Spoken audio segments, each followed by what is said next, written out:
listening to the monthly webinar of July, How to Get Your Team's Creative Juices Flowing. As you probably know, the monthly webinar is an initiative of the Institute for Personal and Organizational Effectiveness,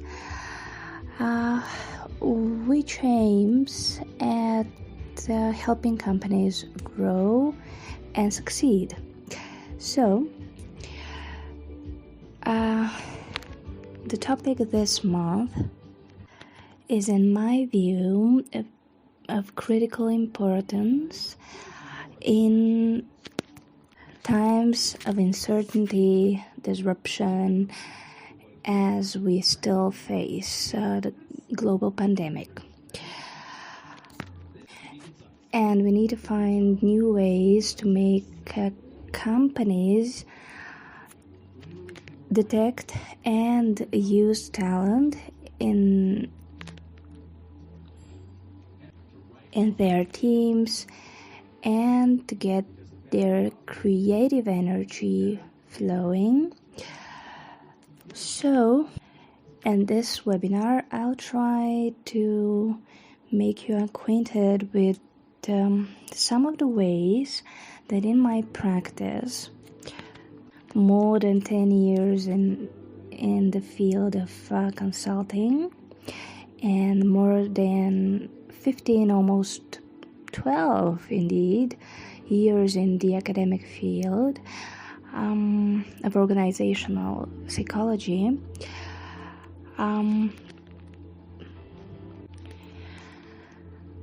I've used various techniques, and they have proven efficacy in making the creative energy of the team flow. So I'll be very glad to share them with you. But firstly, what makes creativity so important for the companies of today? In my very humble opinion, the companies of today face very specific challenges, and they need to be very creative, very adaptable, and very innovative. In my view, this is the solid foundation of every modern initiative, whether it is profit, whether it is non-profit, because the economic environment is so volatile and insecure and unpredictable. So companies, whether they are profit or non-profit, face extremely new challenges. They're new, and they need to find new ways to cope with difficulties, to manage volatility, unpredictableness, and the total lack of security. So, creativity is actually a key. It is crucial because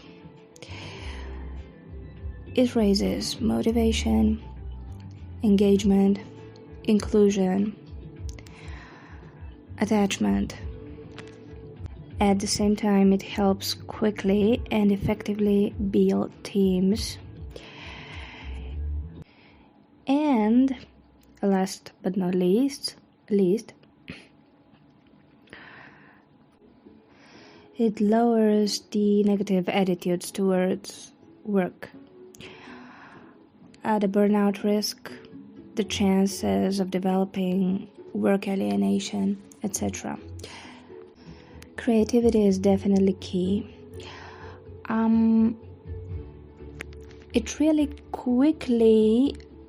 It really helps quickly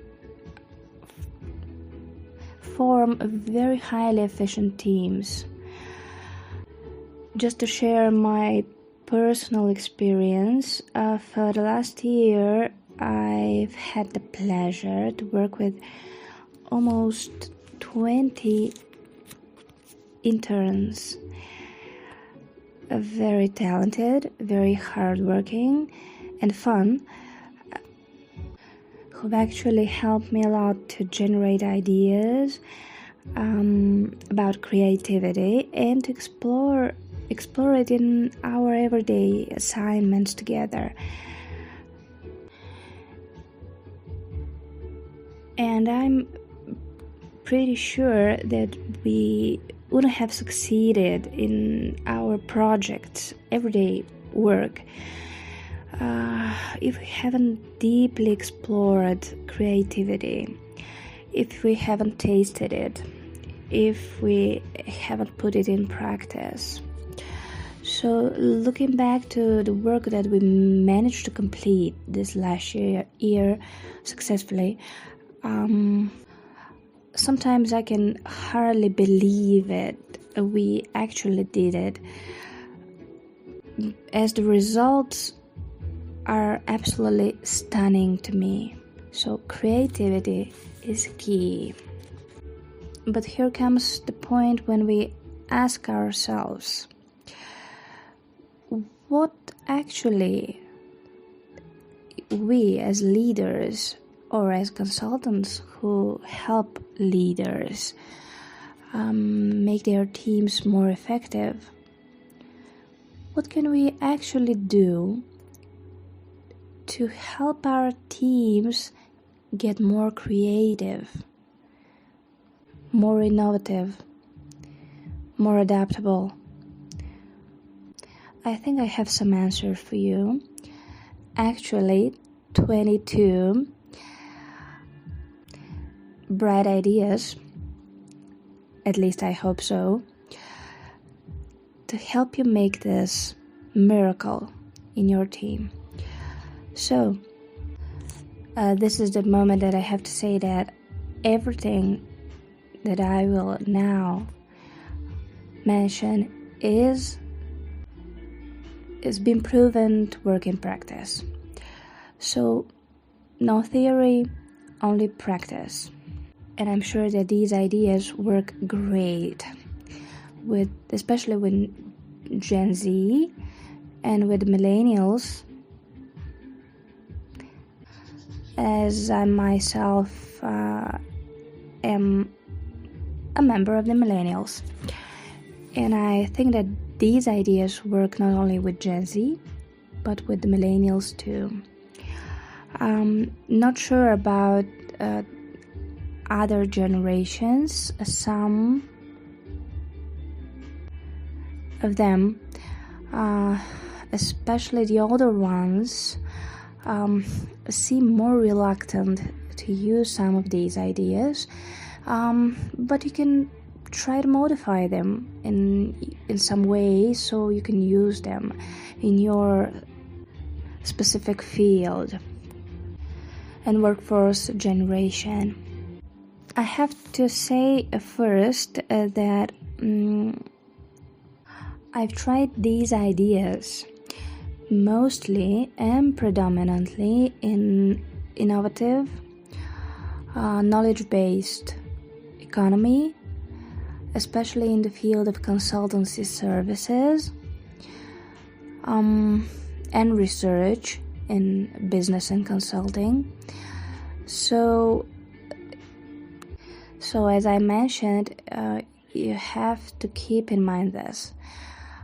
Probably some of these ideas will need to be modified to suit your specific field of work.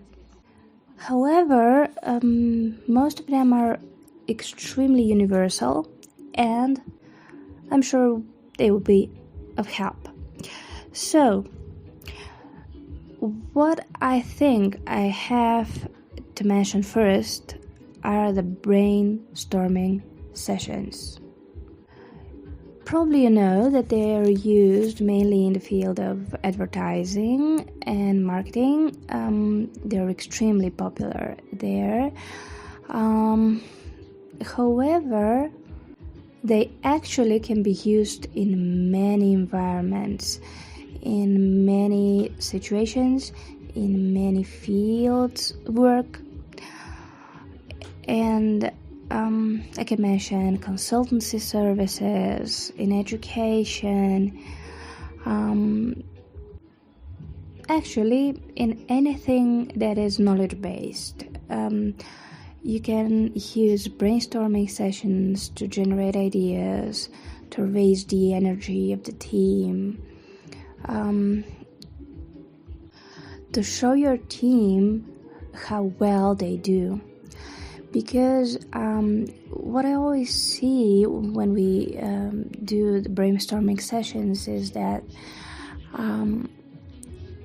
teams are usually very surprised when they see the results of their work. And they usually say, I can't believe what we actually have done. I can't believe that we have so many results, so many ideas, that we are that creative. The results are always very stunning, so I really recommend using brainstorming sessions as often as possible. But you have to be very cautious about the fact that they are actually very exhausting. So if you have to combine the brainstorming session with another assignment, combine it with something which is not that exhausting, not that draining, because brainstorming sessions generate a plethora of ideas, but they're draining. So keep this in mind. Second idea: to make your team's creative juices flowing, use humor. Whenever you see that your team is very exhausted, they seem to be lacking any energy, they seem to be drained, use some humor, fresh and nice, an anecdote, a fun story, something funny from your experience, and see the results. Humor is a very easy way to boost the energy of your team, so use it whenever possible. What else? Third idea: you can use visits of any kind.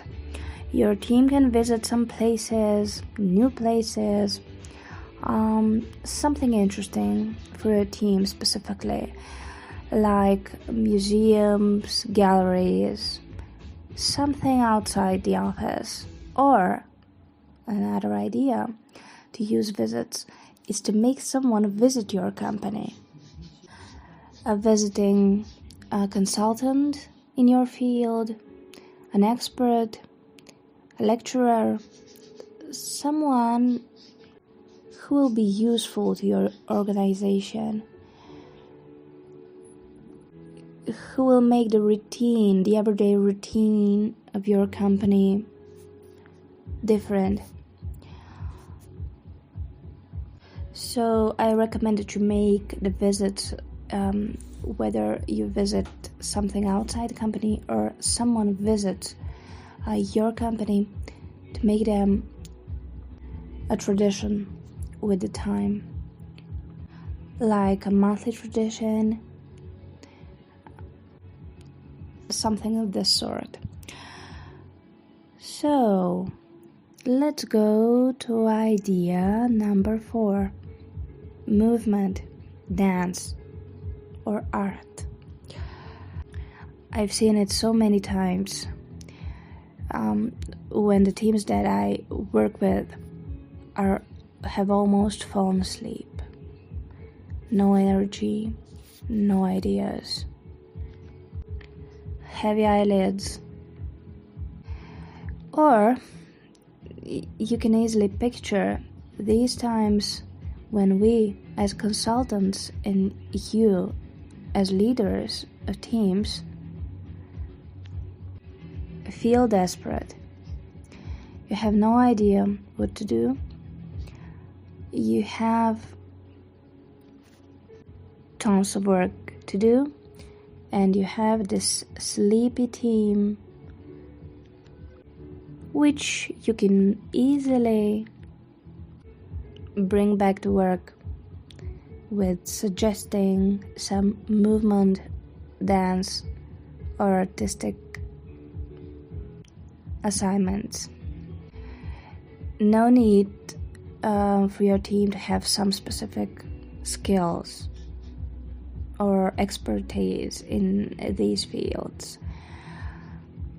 You can suggest very easy ideas for assignments like making body sculptures, a technique from the dance movement therapy, and then drawing the sculpture on a whiteboard,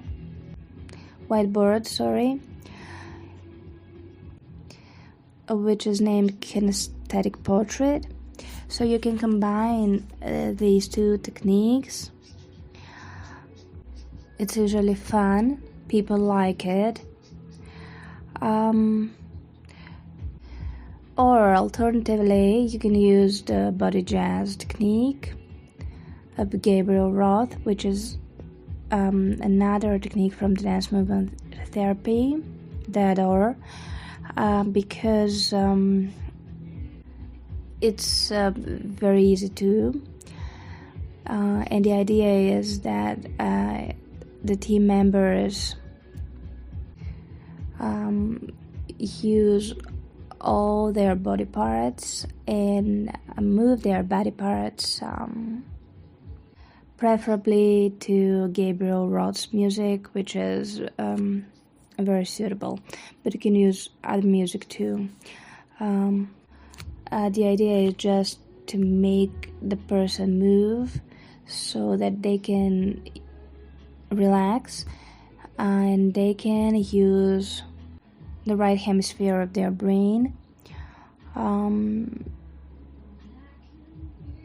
The same applies to using our techniques. Anything works. You can ask your team to make an abstract portrait of someone, or abstract portrait of anything, or a collage, or intuitive painting, whatever. The point is just to make your team use their right brain hemisphere to relax, so that they can afterwards come back to work refreshed for a new start of work. What else? Next idea. Engage your team in different projects. This goes especially if you have a team which is working right now on, or for a specific period of time now. It's been working on only one project. So do your best to find projects, even some not so significant ones, like charity or other social initiatives, something impactful, so that your team can switch from one assignment to a completely different type of activity. We all know that the future is actually, or we expect it to be very project dominated, so So I think that projects are a great way to implement something new in your team and to make your team more creative and more effective as a whole. Another idea which is very easy to use is providing background music in your office, in your workspaces. Of course, music has to be calm and relaxing and not irritating, just to make your team get into flow more easily.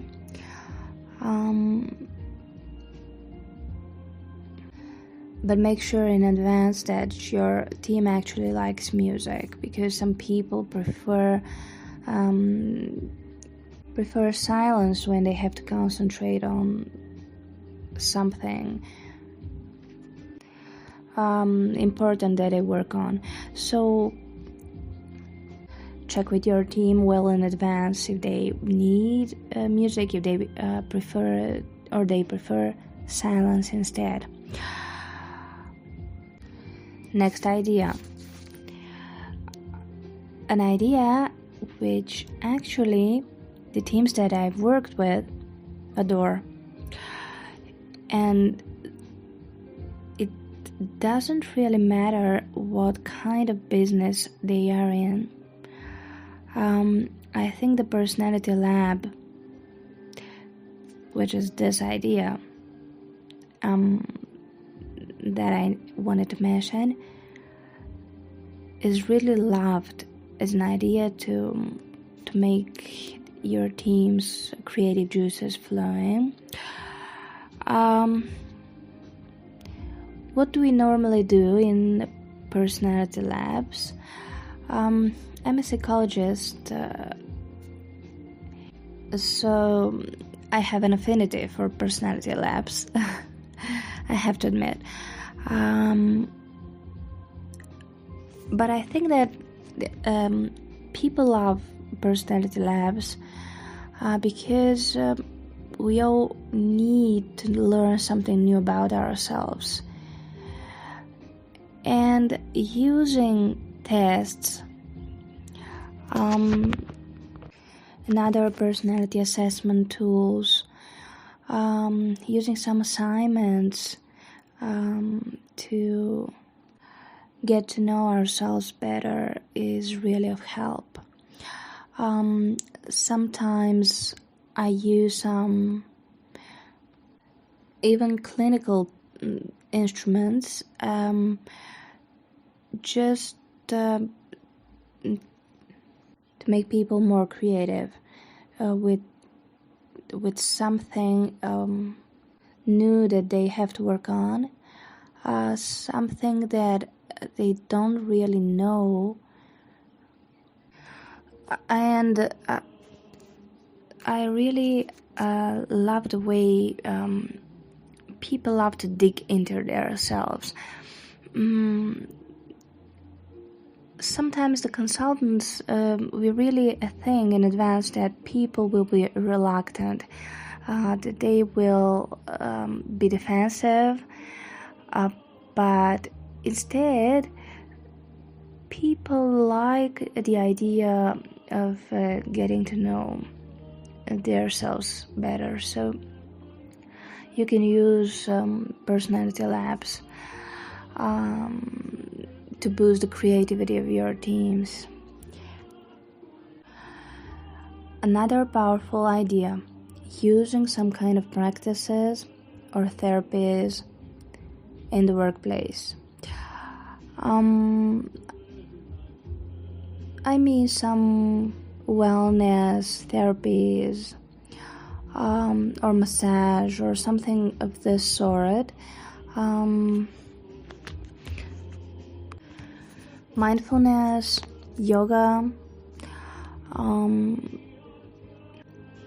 dance movement therapy, everything goes. Just something new, something different.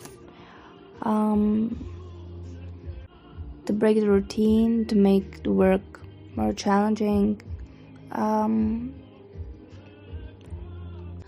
make your team get some fresh air. And I'm very pleased to see that more and more companies, especially the more innovative ones, use this kind of practice, these kinds of practices and therapies on a daily basis, which is great. I think I will surprise you with the next point, which is feedback. How can we possibly use feedback to make our team more creative? This is not that difficult.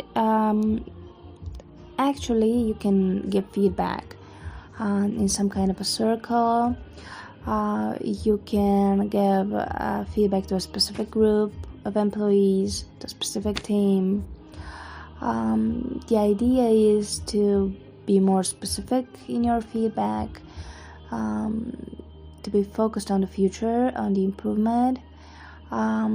You can give feedback in the form of sandwich. This is the sandwich technique. Start with something more general, something positive, general, then provide a critical part, and then finish with something positive and focused on the future. Using circles to give feedback is very recommended, or you can use personal feedback, even better, but it depends on your team. If we talk about teams specifically, then giving feedback to everyone in the circle is the better solution. But you have to reach a level of trust in the team so that every member can accept your feedback and the feedback from all the others. So giving feedback about the experience so far is a very powerful tool to make your team more creative, more trustworthy, more transparent in everyone's attitude towards the other team members. So often, especially when working with teams of the Gen Z generation, because researchers say that they need more direction, mentorship, and feedback along the way. What the Gen Z really like, and millennials do too, is partnership and sponsorship. They really like the idea of partnering with other organizations, other teams, working on cross-functional or assignments and projects.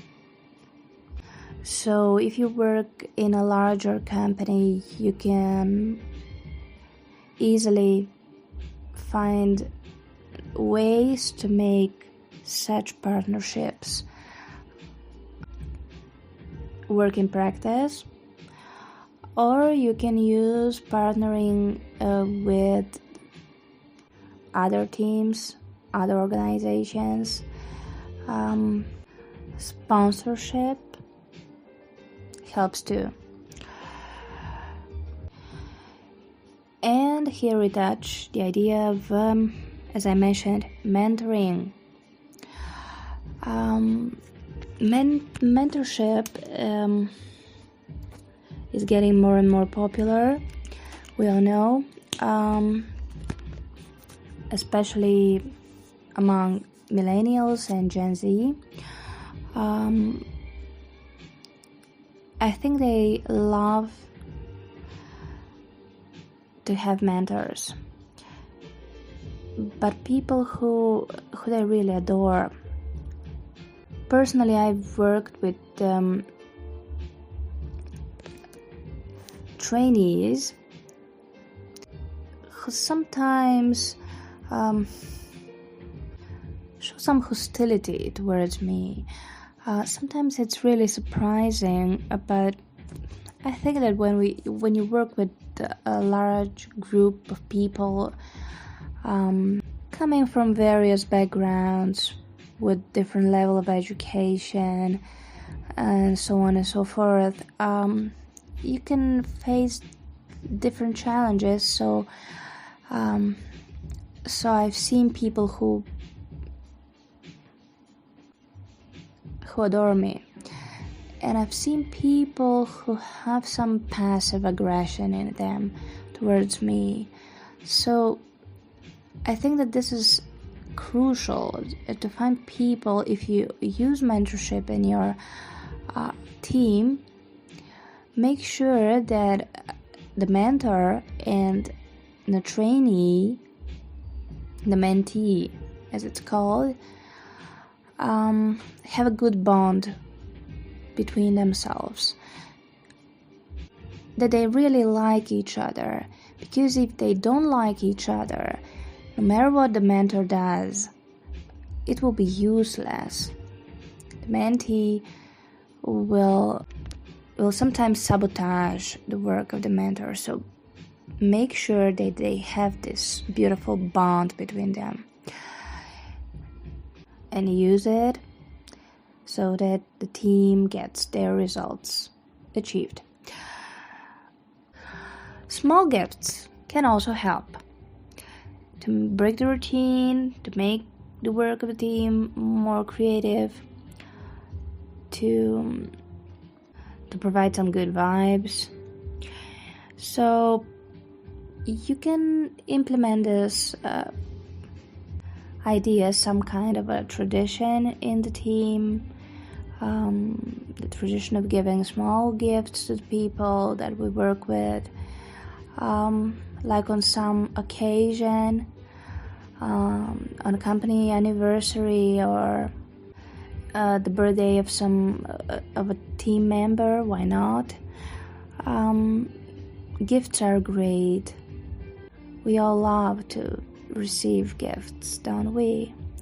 So they're not expensive.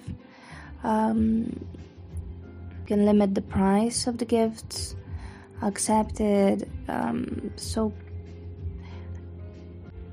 gifts work great to create a more positive environment in your team.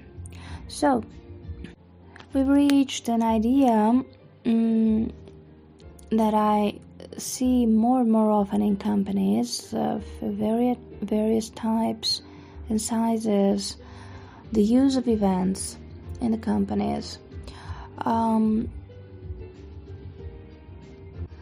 Whether they will be the company birthday party, a New Year's celebration,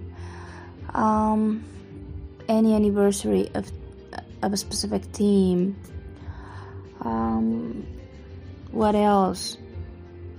Festivities of any kind. Everything can work. Just make sure that that events are something that your team likes, because sometimes the events are so often that the teams get overwhelmed with events of any sort. So your event schedule have to be very balanced. So make an event calendar which suits your business, your company, and your team. And remember, the event schedule of every company is very, very, very specific. And you don't need events just because everyone else uses them and your competitors do. You need events which are specifically tailored for your organization and your team. And they are affordable, of course. Last 3 ideas. This is very specific, but in my practice, I often use research assignments to make my team, the team that I work with, more creative, more focused.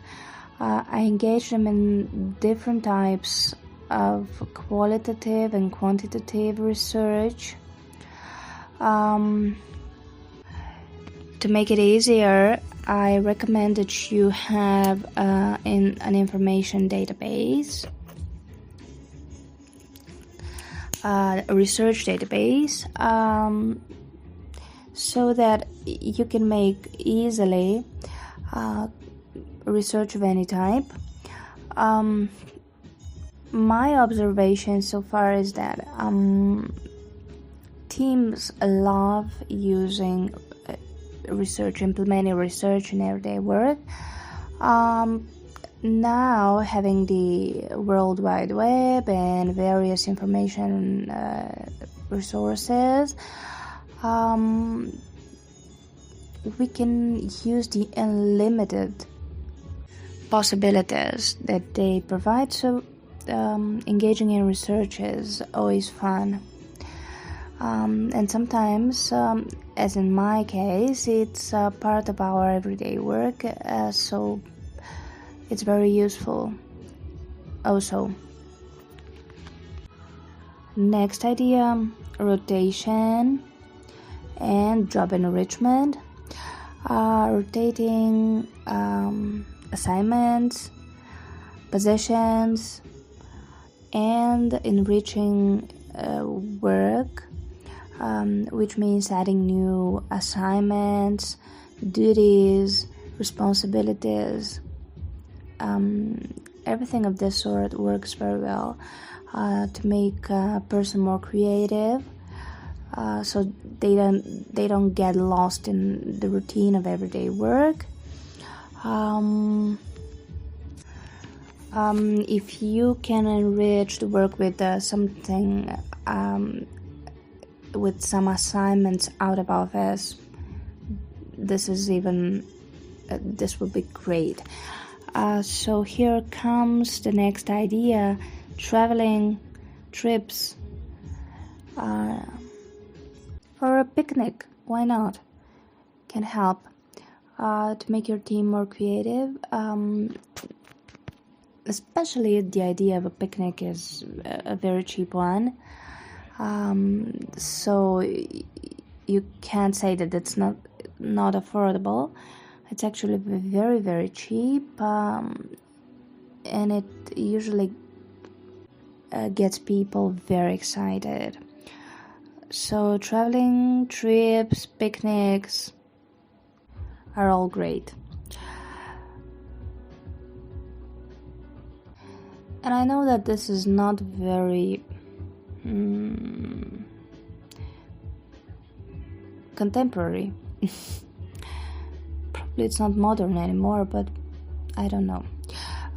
But reading is always useful to make people more creative. So I recommend that you use reading of any sort, of any kind of literature, especially if it's if you use resources which are not connected with your the main work of the team. Something different, something absolutely unconnected with what they do normally. So it is really very refreshing and helps team members get more creative, adaptable, innovative. And last but not least, games. As opposed to reading, games are so popular these days. Any type of games can be used. Board games, constructive games, card games, jigsaw, any type can be used. Very easy to use, very popular among Gen Z. Sure about this one. Very diverse, so you can practically always can find a game loved by everyone in the team, so never underestimate the power of games to make your team more creative in an extremely fun way to do this. So, how do you like these 22 ideas to make your team more creative? Aren't they awesome? Have you found something new, something unknown so far? Or maybe you have noticed something else that you need to share? If you have anything to share with me, you can always drop me a line by email or as a comment to the webinar. I'll be very glad. And I really hope that these ideas will be useful and they will help a team get more creative, more adaptable, more innovative. I am Silvia Davidova-Ivanova, and I'm looking forward to our next virtual meeting in August monthly webinar. And you can check out my website www.silviadavidova.com for more information on my consultancy and training services in the field of child, individual, and organizational psychology.